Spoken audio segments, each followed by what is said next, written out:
지금 세상에는요, 돈이 없으면 살 길이 없습니다. 밥은 먹어야 되는데 돈이 없으면 밥을 먹을 수 없으니까 못 먹으면 죽는 거 아니겠습니까? 그러자면 남의 돈을 받으려면 노동을 제기하거나 서비스를 제공하거나 물건을 사서 팔거나 일을 남기거나 이렇게 몸값을 올려야 되는데 거기에 대한 노후 준비를 못하기 때문에 돈이 떨어지니까 그때 남들은 이럴 때 나는 이랬구나 후회하는 거고, 성공한 사람과 실패한 사람의 차이는 딱 하나입니다. 이건 진리입니다. 뭐냐면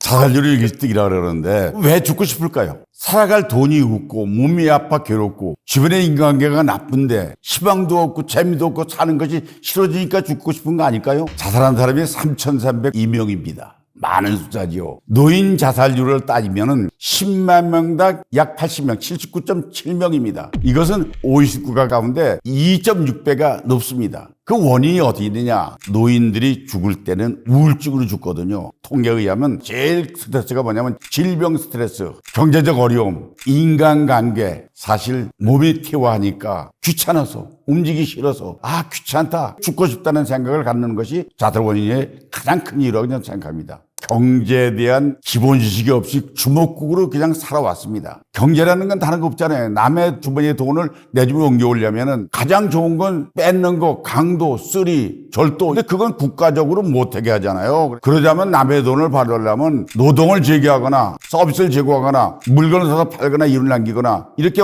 몸값을 올려야 되는데 거기에 대한 노후 준비를 못하기 때문에 돈이 떨어지니까 그때 남들은 이럴 때 나는 이랬구나 후회하는 거고, 지금 세상에는요, 돈이 없으면 살 길이 없습니다. 밥은 먹어야 되는데 돈이 없으면 밥을 먹을 수 없으니까 못 먹으면 죽는 거 아니겠습니까? 죽지 않으려고 밥을 공짜로 주는 무료급식을 찾아가는데 점심시간 전에 줄이 장사진입니다. 코로나 때문에 신용불량자가 늘어났다고 그런 말을 하지만은 노후 숫자도 늘어나고 있습니다. 구청이나 복지관에서 운영하는 값싼 음식점이 있습니다. 조금 늦게 가면요, 밥이 떨어져요. 밥은 한정되니까. 그러니까 미리 줄을 서 기다리는 거예요. 동사무소마다 사회복지사를 둬가지고 굶어 죽는 사람을 얻게 하려고 노력해도 사람들이 삶에 대한 의욕이 없고, 근데 돈도 없고 또 구원의 손길도 내밀지 않으니까 결국 사각지대가 생겨가지고 어려우면은 남한테 살려달라고 하는 것이 구차한 일이 아닌데 그걸 하지 않아요. 마지막 자존심이라 그러는데 적어도 극단적 선택은 피하는 게 좋겠다고 생각합니다. 사람들은 돌아보면 후회하는 일이 많지요. 한두 가지가 아니죠. 도박에 빠지거나 음주에 시달리거나 섣부른 투자한다고 해서 남 말 홀딱 해가지고 투자했다고 후회하는 것, 부모님 말씀 안 듣고 친구들 말 안 듣고 건강 돌보지 못하고 중요한 소중한 가치를 인식하지 못하니까 또 든든한 평생에 의리 좋은 친구 하나 두지 못한 것, 공부를 하지 못해도 무식하게 살아온 세월, 나도 그때 공부를 할 걸 이제 돌아보니까 후회 막심한 걸 이제서 아는데 이건 이미 늦었잖아요. 근데 지금이라도 할 수 있는 것은 하는 게 좋겠다는 생각입니다.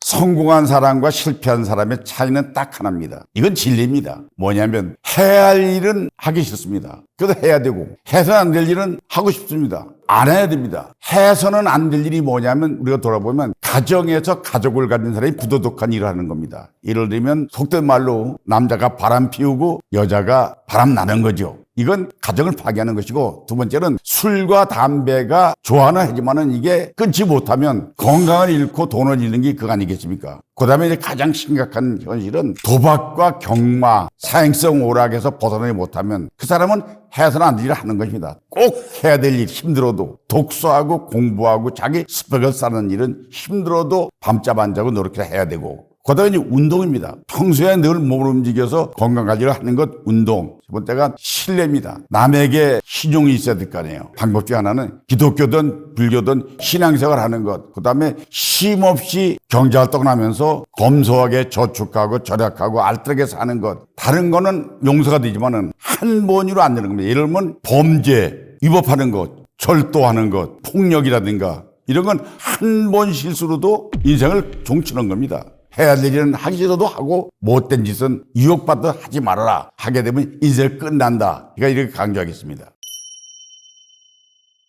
노년에는 회복 탄력성 문제입니다. 주식, 부동산 좋죠. 항상 그거는 50대 50의 실패 확률이 있습니다. 젊어서는 실패는 성공의 어머니다 해가지고 회복할 수 있는 기간이 있습니다. 그런데 늙어서는요, 실패하면 다시 회복할 수 있는 탄력성이 없기 때문에 부동산을 가질 수 있습니다. 땅을 가질 수 있습니다. 그런데 돈이 되지 않는 부동산이 많단 말이에요. 예를 들면 서시고 산골짜기에 진로가 없는 땅 같은 거, 땅은 거 있죠. 돈 주고 있으면 물건이 있습니다. 근데 돈이 됩니까? 안 사잖아요. 예를 들어 융자받아 탔다면 그것 때문에 이자 갚느라고 떨떠내는 거죠. 현금 관리가 중요하거든요. 은행의 금리를 기대 못하지만 그래도 안전한 채권이라든가 또 주식을 만약 해야 되겠다 하면 아주 배당금이 높은 우량주, 이건 절대 나라가 망하지 않는 한 이건 망하지 않는다는, 배당금만 따박따박 받는 이런 데 하면은 실수는 없습니다. 제 아는 사람이 중산층입니다. 부동산의 재미도 봤던 사람입니다. 넓은 땅을 하나 샀습니다. 근데 그게 개발이 불가능한 땅입니다. 지금 팔려고 보니까 일정 거주 기간 동안 살지 않으면 세금이 더 많으니까 가족들 서울집 다 팔아가지고 걷다 집 하나 얻어가지고 거기서 지금 몇 년째 사는 사람이 있습니다.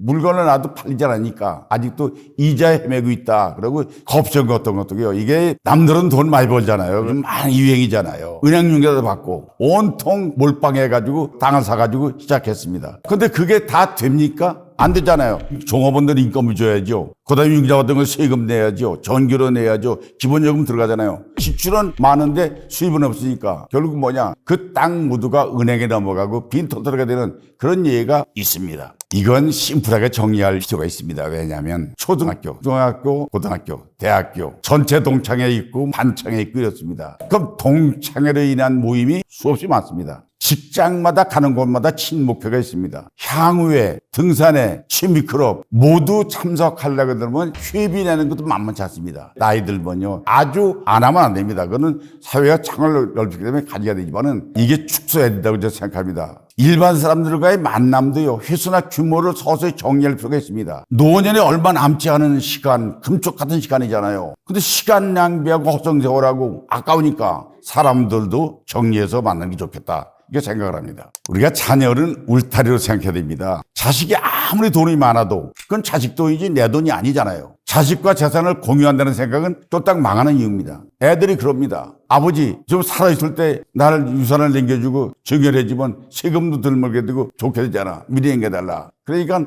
그래 내가 어차피 죽을 거니까 다 남겨준다. 전체 자식들 남겨주고 나면 자식들이 아버지한테 받을 게 더 이상 없다고 생각하면 그때부터 부모를 외면하는 사람 많습니다. 내가 알고 있는 사람 중에서요, 다 남겨주고 갈 데가 없어가지고 친척집에 전전하는 사람도 전 보았습니다. 세금 절세한다고 하다가 다 주고 나면 가난뱅이 되는 건 순간입니다. 내가 아들이 둘인데 얘기를 했습니다. 아버지 골프 그만 쳐야 되겠다. 아버지 왜 몸이 아파? 그러니까 아니야, 골프장 비용도 많이 들고 내가 돈이 없어 이제 그만 쳐야겠다. 내가 그렇게 말할 때는 무슨 생각을 바닥에 깔았냐면은 아버지가 돈 없어 골프 치러 가면 아들들이 돈이 많으니까 그럼 아버지 골프 치는데 한 달에 얼마씩 내가 줄게, 이럴 줄 알았단 말이야. 이걸 기대했단 말이야. 근데 아들이 뭐라냐면 아버지가 왜 돈이 없어 이거야. 아버지 집 있잖아, 집. 이 집 팔아 쓰면 되잖아. 팔아 쓰고 다 쓰고. 그런데 재산은요, 죽을 때까지 지켜야 됩니다. 죽은 다음에 살아있는 사람들의 유족의 문제고 죽을 때까지 돈을 각시대해서는 전 강조합니다. 근데 외국에서는 대학만 들어가면 자녀들을 독립시킨다 그러더라고요. 근데 우리나라는 대부분 군대 제대고 나서 취직하고 나면 그때부터 재산 별도 관리하잖아요. 그래도 아직도 우리 한국 사회는 늙어서도 아들한테 너무 기대하는 것, 끈끈한 정, 이것 때문에 국적이면은 자식을 위해서는 경제적인 독립은 빠를수록 좋습니다.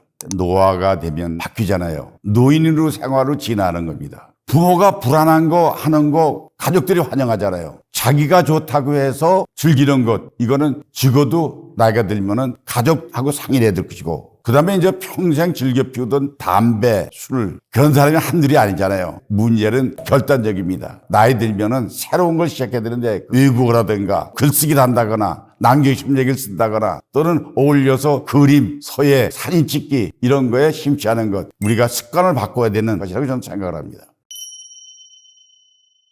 감기 들어서 일주일만 누워있다가 일어나면 어찌랍니다. 그 다리에 힘이 빠집니다. 근육은 움직이지 않으면 바로 사라집니다. 습관은 되는 거 있잖아요. 근데 그 자세가 편해서 반복하면 몸도 거기에 따라서 따라갑니다. 저 거기에 코끼리 있잖아요. 큰 코끼리가 도망가지 않습니다. 훈련 어떻게 시키는지 아세요? 어려서부터 족쇄를 채워가지고 말뚝을 박아놓습니다. 그런 코끼리는 거기 익숙해지면 몸이 완전히 큰 성체가 돼도 코끼리는 족쇄 같은 말뚝만 있으면 그 자리를 떠나지 않습니다. 우스운 얘기지만은 스스로 족쇄를 채우는 그런 우를 범하지 않길 바라는 겁니다. 매일 누워있지 말고 편하다고 안주하지 말고 항상 움직이고 내일을 위해서 대비하는 이런 자세가 좀 필요하다고 봅니다. 서울대학교 김태길 교수, 숭일대학교 안명훈 교수, 김영석 교수 세 분이 한동갑으로 대한민국의 대표적인 철학자들인데 세 분이 공통점이 65세부터 75세가 인생의 황금이라고 얘기를 했답니다. 왜 그러냐 하면 65세까지는 얽매임이 있었다는 거죠. 날개를 달 수가 없습니다. 왜냐하면 가족 먹여야 되니까 직장 생활해야 되고 저도 20년 동안을 고관절염을 앓았습니다. 쩔뚝쩔뚝하면서 걸어다녔습니다. 근데 혹시라도 그 수술한다고 장기 입원하면 직장에서 보직 떨어질까 봐서 아픈 다리 끌고 직장 생활을 했습니다. 퇴직하고 나서 인공관절 수술하니까 지금 얼마나 편하게 달다는지 모릅니다. 퇴직하고 나서 그동안에 못했던 것 자유롭게 날개 달기 때문에 65세부터가 황금이니까 더 늘어났죠. 우리가 권장할 만한 일이고 항상 얽매임에서 벗어나서 자기가 무엇을 좋아하는지 무엇을 잘하는지 현직의 직장인들은 모릅니다.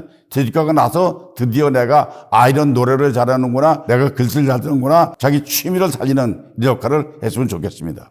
버킷리스트를 이걸 권장한 것이 한 100가지만 적어봐라. 그중에 전부 해보고 싶은 일이 뭐가 있었느냐, 외국이든 국내든 가보고 싶은 곳 적어보고, 만나고 싶은 사람이 있느냐 그거 찾아보는 거예요. 초등학교 동창을 만난다거나 옛날에 은사님을 만난다거나 먹고 싶은 음식 뭐가 있느냐, 100가지 버킷리스트를 적어놓고 언더라인 거가면서 실행하면 이보작 인생이 일보작보다 훨씬 더 꽃이 활짝 피고 보람있는 생활을 살지 않을까 그렇게 생각을 합니다. 누구라도 노력하지 않고 얻어지는 성공은 기다릴 수가 없습니다. 어차피 인생은 사는 과정에 보면 희로애락이 따릅니다. 나이 들었다고 죽을 날만 기다리는 것은 바본 짓이다. 주교의 종말이 와도 사과를 심겠다는 네덜란드의 스피노자의 말이 생각납니다. 아무리 나이가 많아도 희망을 심는 마음으로 오늘 살길 바라면서 노년에 멋진 인생 살기를 바라면서 여러분 화이팅 합시다. 화이팅!